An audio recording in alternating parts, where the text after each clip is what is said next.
Malikono maliko kan an ka foli bɛ bɛɛ lajɛlen bi ye tarata dɔ ye juin kalo tile 24 an balima aw bisimila Malactu ka dun kibaru kɛnɛ kan bi kibaru m'an bolo ka da kulo kan o de ye sibiri don bingalikɛwale dɔ tala ka ɲɛsin Mali finitigiw olu dagayɔrɔ dɔ ma Kucala kibaru min sera ma olu y'a yɛrɛ k'a fɔ ko Kucala ale poste de contrôle bɛ yen nɔ ni a bɛ fɔ o ma ko PK11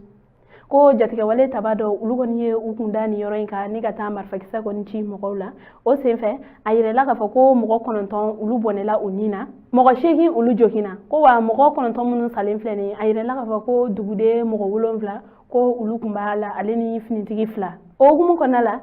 Kucala gouverneur ni o ye Abdoulaye Cissé ale kɔni wulila ka taa ni yɔrɔ kofalen na ka taa a ɲɛda yɔrɔ kɔni kɛcogo kan ale ni banabagatɔ minnu bɛ ka nɔgɔya da kɛ olu ye ka dugawu don fɛnɛ kɛ ka ɲɛsin tabatɔ ninnu ma k'aw ladɔnna k'a fɔ ko ni jatigɛwale taba ninnu kɔni kelen ka u ka ni barajugu in kɔni kɛ tantɔ ko ninnu tilala ka u kun da kuri kan ni o bɛ Mali ale ni Burkina frontière la ko wa fɛnɛ u tatɔ la u taara ni doyen olu ka bolimafɛn dɔ y'u fɛ gouverneur ale kɔni ka nin taama in kɔnɔna la ale ye wele bila duguden bɛɛ lajɛlen ma ko bɛɛ lajɛlen kɔni ka a janto a yɛrɛ la kibara wɛrɛ m'an bolo ka da kulo kan o de ye juin kalo tile 9 maa 2 olu su bɔra 3e pont o kɔrɔla la kibara min sera ma olu kɔni y'a yɛrɛ k'a fɔ ko cɛ dɔ ale ni sungurun dɔ ni a yɛrɛla k'a fɔ ko ni musomanin yɛrɛ kɔni ale si kun bɛ taa san 16 ɲɔgɔnna la ko bozow ka olu kɔni to u ka jɛgɛmɔ la olu kɔni de taara bɔ ni maa 2 ninnu su kan ji kɔnɔna la ni a yɛrɛla k'a fɔ ko biko kɔni tun ma ninnu su bila ni yɔrɔ in na yen nɔ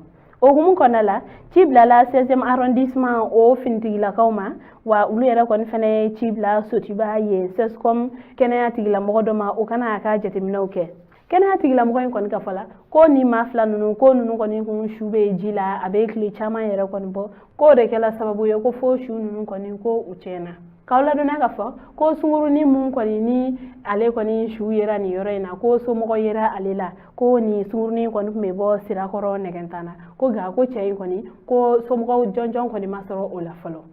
an bɛ waati min na i ko sisan fɛn min kɔni nana ni maa 2 ninnu kɔni ka saya ye o ma se ka dɔn fɔlɔ nka hali bi finitigiw olu kɔni bɛ sɛgɛsɛgɛli la kibaru wɛrɛ mana bɔ kɔfɛ an b'o da u tulo kan kibaru wɛrɛ m'an bolo ka da tulo kan o de ye Mali kalandenw olu ka hakɛ ɲini jɛkulu ni an ko ma ko AM olu y'a yɛrɛ k'a fɔ ko u bɛna baarabila dɔ kɔni kɛ juin kalo tile 22 ka taa bila a tile 4 na Mali fantan 4 bɛɛ lajɛlen kɔnɔna la kibaru min sera ma olu y'a yɛrɛ k'a fɔ ekɔlidenw olu ka hakɛ ɲini jɛkulu mɔgɔ ninnu olu kɔni a yɛrɛ k'a fɔ ko dekun caman kɔni bɛ ekɔlidenw kan ni waati in na ko sabula n'i ye a ta k'a lajɛ ko sanfɛ kalansow la ko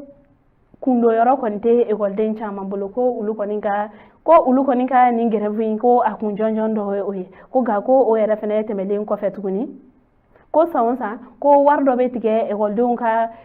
musaka kun fɔlɔ la ni o ye 1000 ko olu kɔni ka wulikajɔ ye fɛnɛ walasa o wari o tigɛli bɛ se ka dabila ko wa fɛnɛ ko duguma kalansow la ko ye ɲɛgɛn ninnu ko u bɛ nɔgɔ kosɛbɛ ko ka fɛɛrɛw tigɛ walasa cogoya min na denmisɛnninw olu bɛ se ka don ɲɛgɛn sanuman kɔnɔ